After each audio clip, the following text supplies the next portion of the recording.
Well, it was another solid day in the U.S. stock market. It did follow a similar script to yesterday where we saw the Dow Jones lag behind the other indices.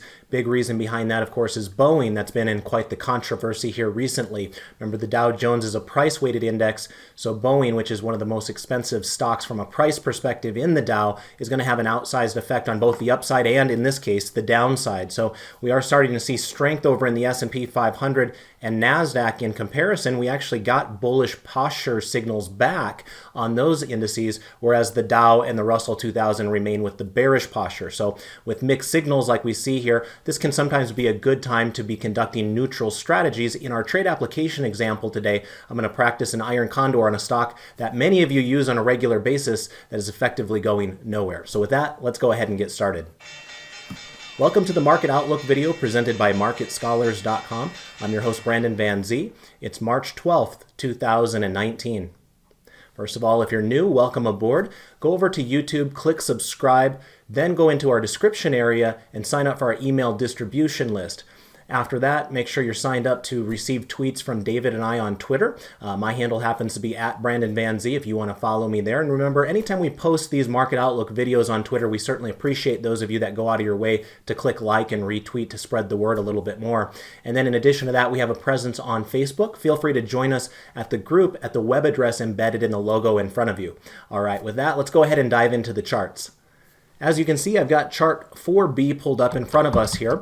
And as a reminder, for those of you that are premium market scholars, you have access to our 25 plus charts that we've handcrafted here for you, including chart 4B. And this is just a chart that looks at the four different market indices here in the United States, at least the major ones. We've got the S&P 500 in the upper left. We've got the Dow Jones in the upper right. We've got the NASDAQ in the lower left and the Russell 2000 in the lower right.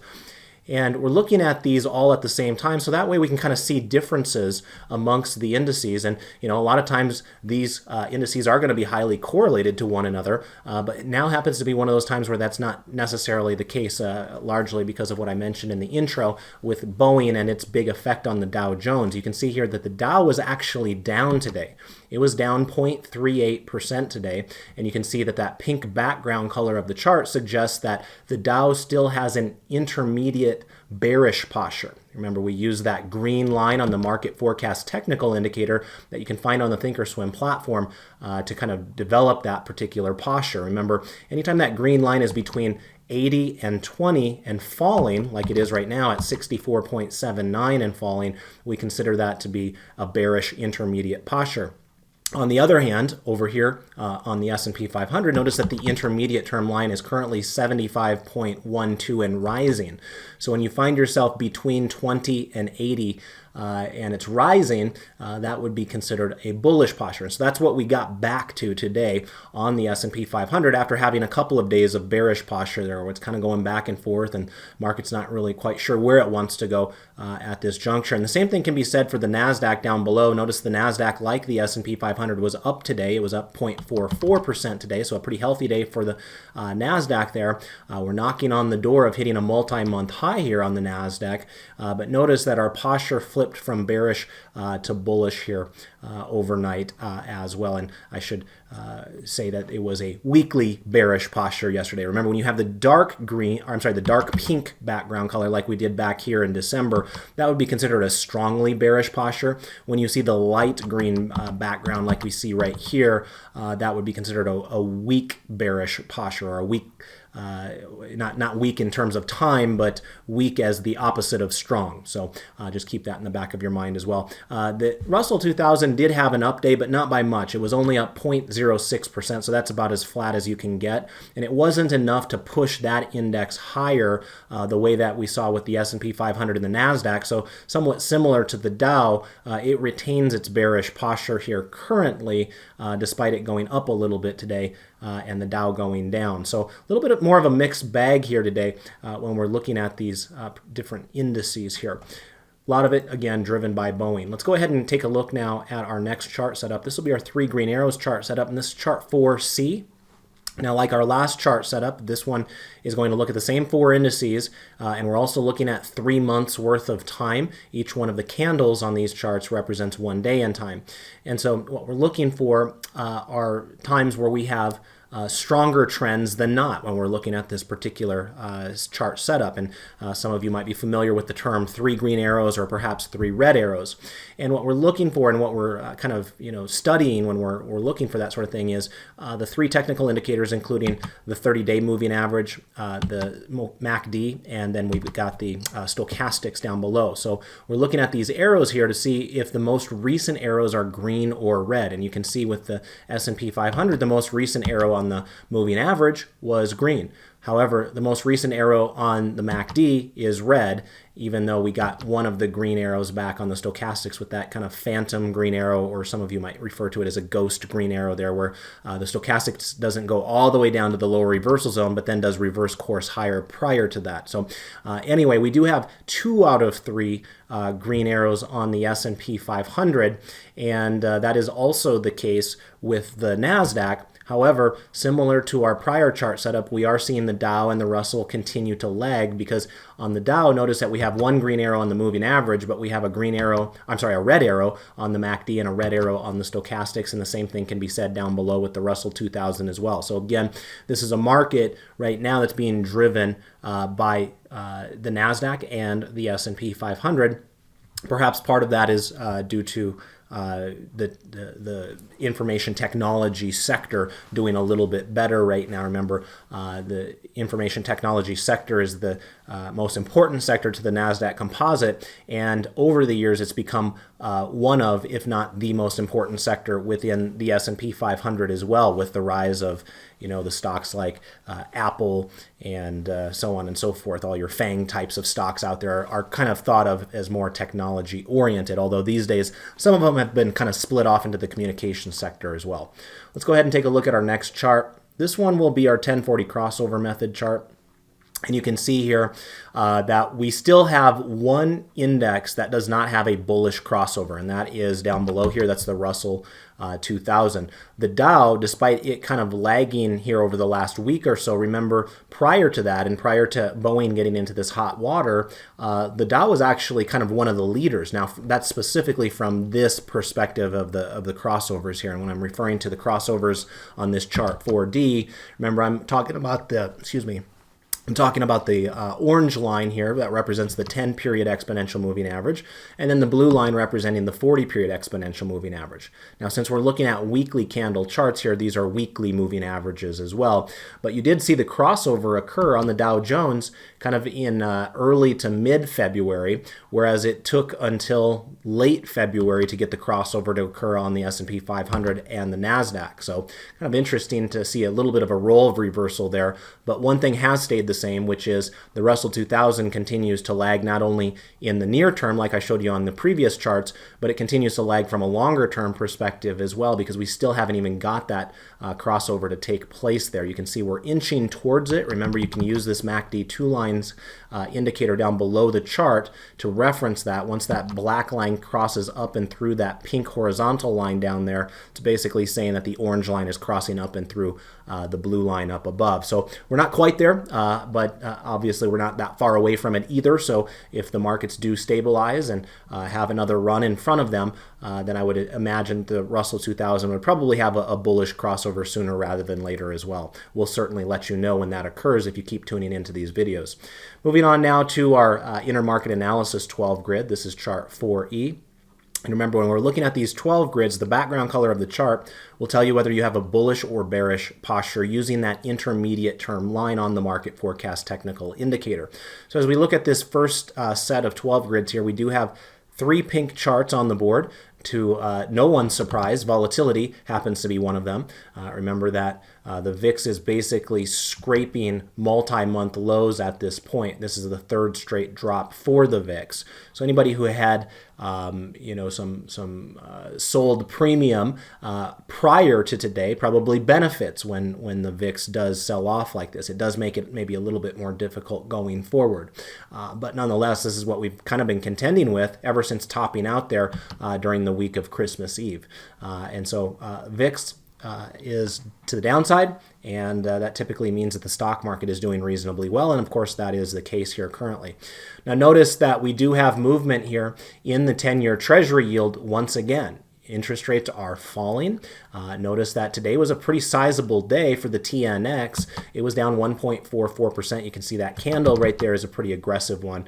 And so we kind of continue our downward meandering. I wouldn't say it's a spiral at this point, but certainly the path of least resistance appears to be to the downside on interest rates. And of course, the inverse of that typically means that government bonds themselves and other types of bond securities and fixed income securities can do well on a relative basis. And so you did see TLT up 0.70% here today, although it is going to have to contend with some of this horizontal resistance area that it struggled to get past here in the last 3 months. So it'll be interesting to see it kind of how it handles that zone where we find ourselves right now.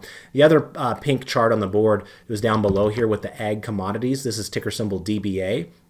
And this has been a long, kind of drawn out downtrend. But we did have a couple of cluster signals here recently. And remember, when you see prices push down, we view those as oversold cluster signals. In other words, too far, too fast is the mindset, where if there is an expectation of a move directionally in the future, someone might make the decision to kind of go counter trend or against the grain. Right now, the trend is clearly to the downside, but perhaps this is a time where it is indeed oversold, and we might get a little bit of a bounce higher. And the reason I'm bringing this up is we actually had an interesting candle there today. We had what's known as a bullish engulfing candle here on DBA. It engulfed yesterday's candle. So while we didn't see a lot of progress price-wise to the upside, it did start with a positive-looking candle, and perhaps we will get a reversion to the mean at some point. But like I've mentioned in prior videos, just because we might get a reversion to the mean does not make the assumption that the trend will change. What we could end up doing is having a situation like we did back here, where we had a reversion to the mean to the upside, and then it ends up failing and it continues down in that downward channel. So wouldn't be surprised at all to see that take place. Otherwise, the other charts on the board are green, and some of them actually look pretty healthy. Now, take a look at REITs here. This is VNQ that we're looking at in this instance, hitting new multi-month highs on an intraday and a closing price basis here today. So REITs have been kind of one of those hotter areas of the market. In fact, maybe that would be a good opportunity for me to go over to the internet here quickly. And first of all, remind you guys, if you are watching these market outlook videos on our website, we try to make it nice and easy for you to come down below and click like on Twitter. If you click on this graphic right here to the left, and then if you are on Facebook instead, if you want to give us a thumbs up, that's this graphic over to the right-hand side here. So thank you to 84 people who did that for me last time on Twitter. Generally, I'd like to get that number up to 100 if we can get it. So remember that these videos take a lot of time out of our day, and we want to make sure that they are effective and being useful for you guys. So the way you let us know whether these videos are useful and effective and you want us to continue doing them on a complimentary basis day after day is by engaging with us on social media like that. Also, I'll mention that we did have some fun classes here today. I taught my dividend growth investing class where we talked about the industrial sector, and we actually purchased a stock in that class paper money account that we've never purchased before in my income investing classes over the years. So it's kind of a new blood type of a situation, so to speak. And then David taught his options, directional options class here today. Now tomorrow we've got our strategy lab coming up at 2 p.m. That's a swing trading class. And then David has his options inventory class at 11 a.m. Eastern time for those of you that are premium Market Scholars subscribers. Over here is my sector selector that I put together on Friday evenings. And I wanted to bring this up since we were in the conversation about real estate. Notice here that week over week we did have some interesting movements amongst the sectors. And remember, I'm ranking these sectors by 10 different ranking metrics to try to have a more comprehensive look at the sectors as opposed to just simply straight price. And so we did see some significant movement higher out of real estate week over week. The week prior, real estate was down here in the 5th slot. Last week, they did climb 2 slots to the number 3 slot. Also notice utilities popped higher here as well to the number 1 slot last week. And most of you are aware that utilities and real estate sectors are very interest rate sensitive. So when you do see interest rates falling, like I was explaining a moment ago, typically you will find that utilities and real estate stocks tend to like that type of behavior for a variety of reasons. They're both heavily indebted types of sectors, and so lower interest rates do help them in terms of being able to kind of refinance their debt and being able to make sure that their ratios are being easily covered in terms of interest coverage ratios. And it's also viewed as kind of a bond-like proxy. And so what you find is that investors tend to drift towards utility and real estate stocks when interest rates fall, because investors no longer find bonds quite as appealing because their interest rates are now lower. So there's kind of that trade-off effect from an investment perspective that you got to watch out for as well. One other thing that I'll point out before going back to the Thinkorswim platform, notice here that discretionary is kind of stuck firmly in the middle of the pack yet again, and that's been the case for the last 3 months. And I just want you to put a pin in that because that will affect our conversation when we go to our trade application example. All right, back to the Thinkorswim platform. Let's see, here we go. You can see that the US dollar, after having a really massive run a couple of weeks ago, did top out exactly on the day when you got your overbought cluster signal. So that shows a time where it works out nicely. Remember, no technical analysis tool is going to be perfect, but it was nice to see that one play out where you went basically from oversold cluster signals over here at the beginning of the year. That's what those green dots are signifying, to then getting that overbought cluster signal here 4 days ago, and that's where the stock started topping out. In this case, it's actually an ETF. UUP is what we use to track the US dollar. So right now, we are kind of in that counter trend type of a move. However, the prior trend is expected to stay in place, all else being equal. In other words, we have a very firmly solidified set of higher highs and higher lows on the US dollar. And although we're heading down here for the last 3 days, the expectation is it will find support at some point in the coming days and head higher yet again. And of course, if that doesn't happen, we'll notify you of it. But as of right now, that is the expectation. Notice down below here, gold is starting to perk up a little bit as well.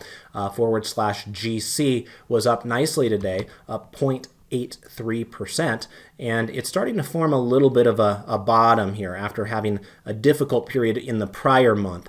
And remember, this was in an uptrend before that.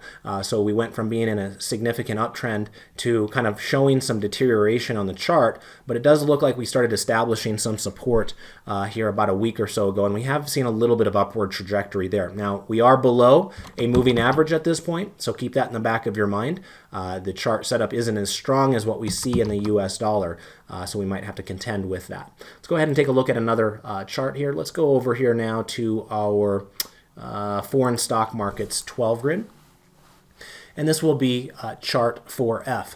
And here you have more of a mixed bag. You have more pink charts on the board than you did on the last set of 12. And in this case, remember, we're looking specifically at stocks in different countries around the world. And as it stands right now, you have one clear standout, which is India. I'm not sure what's affecting it, if there's politics or something else going on there, but India has had just an incredible run here. Basically, since bottoming out on February 19th, it's really exploded higher. And now you find yourself up 8.57% over the last 3 months. And remember, in February, at one point, you'd have actually been down. So all of that move has come here within the last, let's call it 3 weeks or so. So keep your eye on India. Seems to be something humming right along there with a momentum angle. You also find that Canada chart looks interesting for a little bit of a different reason. Whereas we would look at India as more of a breakout situation, Canada is more of a bounce situation. Notice that, like a lot of the other developed markets out there, it struggled last week. It had several days in a row to the downside. But the last couple of days, we've seen a reversal of that, and it came in just in time. In other words, we came down to that moving average, we kind of kissed it and bounced off of it to the upside, and that's exactly what you're looking for if you want to remain bullish there. So, keep your eye on Canada. On the other hand, I'd be a little bit more leery about Mexico. notice that Mexico had all of these days in a row to the downside. We got to the point of having oversold cluster signals, having that reversion to the mean the last few days, which remember we were talking about that last week to look out for this type of behavior. But this is not the most attractive candle on planet Earth that it was just put in here either. It looks almost like a shooting star. It's not a perfect example of that, but nonetheless, that's kind of the psychology behind that particular candle, where you have that long upper shadow and you closed in the lower half of the range. In addition to that, we remain with that bearish posture on Mexico. Remember that the intermediate line is currently below 20. So anytime that intermediate line is below 20, whether it's rising or falling, it doesn't matter because that's the lower reversal zone. So we would deem that to have a bearish posture. The other thing it has going against it is the fact that we have lower highs and lower lows from a price action, and we also have the moving average itself bending lower here. And so sometimes that moving average can act as a resistance area. If that stock were to keep going higher, you might find sellers up at that moving average to push it back lower as well. So right now, be very careful around Mexico. All right, let's go ahead and now take a look at what's going on here in the United States. This will be chart 4G. And as a reminder, the chart in the upper left is going to be the S&P 500 itself, and then the 11 charts that follow it will be the sectors that make up the S&P 500, and you can see in the black labels in front of you which each of those sectors are. And so again, we're seeing a bit of a mixed bag here. Now, to nobody's surprise, we're seeing strength down below here with utilities and real estate. That's part of the whole macro effects that I was telling you about earlier in the presentation, where when we do have a series of days where interest rates continue to drift lower, all else being equal, that is a positive benefit for utilities and real estate companies. And so if you look at those two charts down there, they're certainly not the most exciting areas of the market.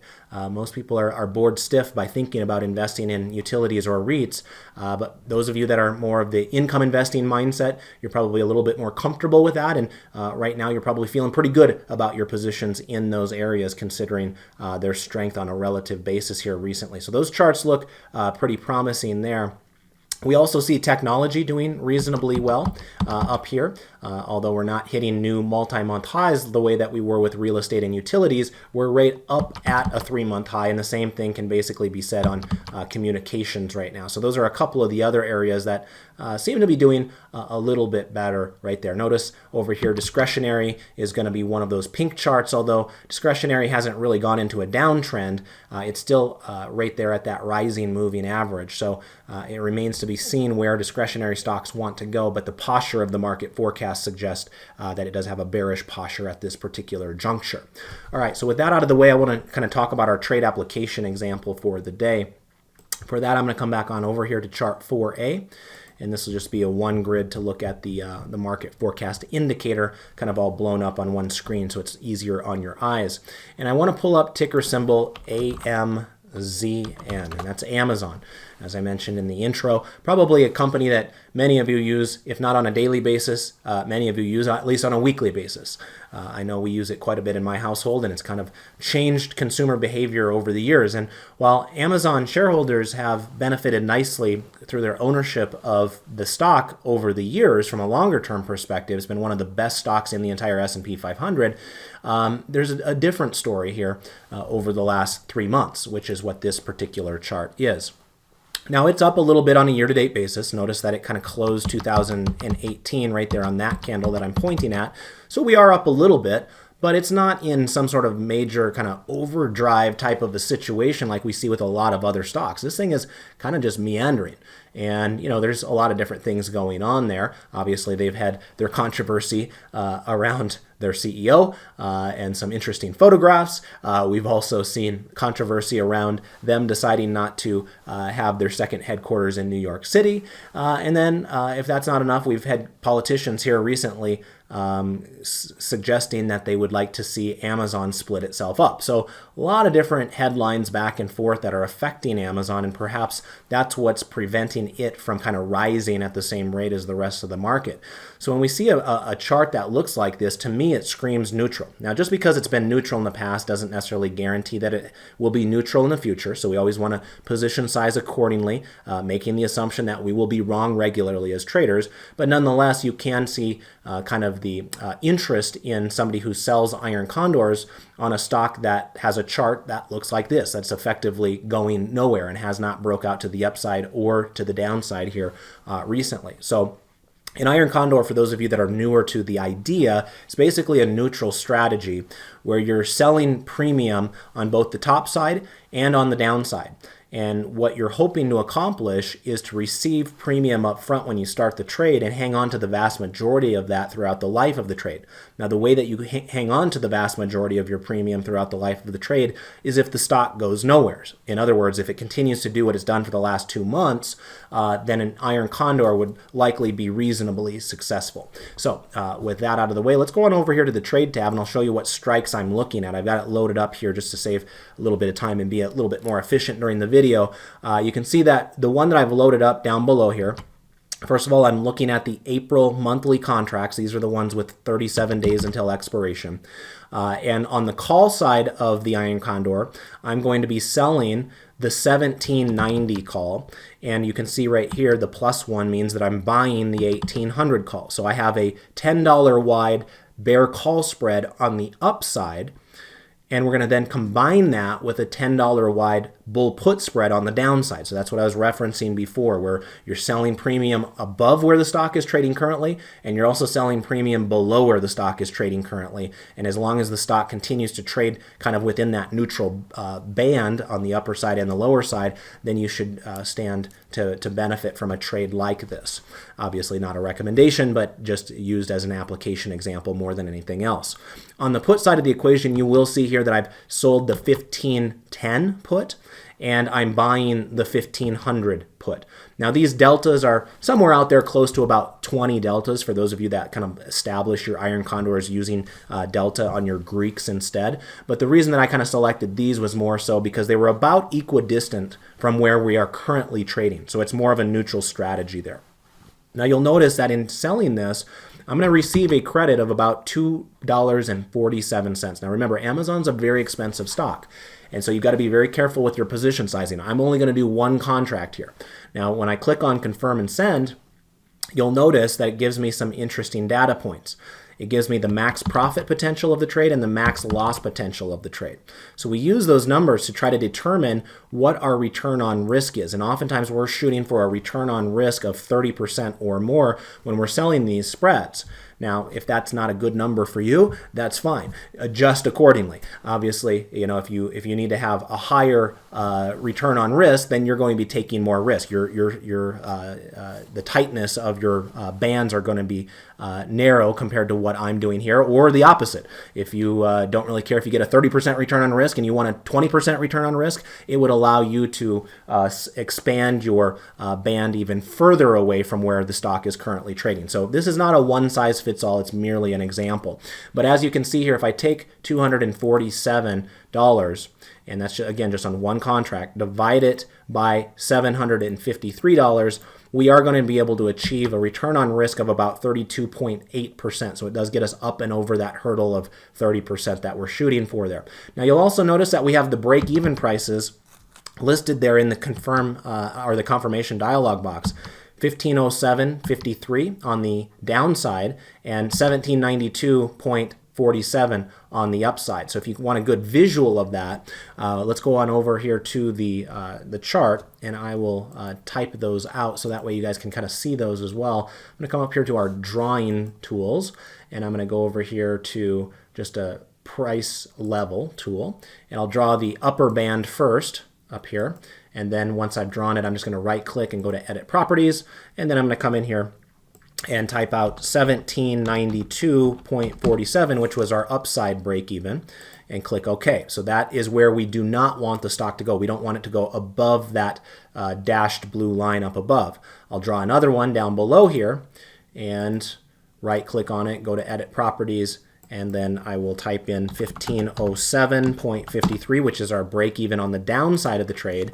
And as you can see, that then shows us our lower band, and it can establish that range for us. So again, an iron condor, when you're the seller of that iron condor, is you want that stock to stay within those bands during the life of the trade. So if you think that Amazon is going to continue to go absolutely nowhere like it has for the last 2 months, perhaps this could be an acceptable trade for your paper money account as well. I'll go ahead and send this one off by clicking confirm and send and shooting it off to the market. We'll see if we can get filled first thing in the morning.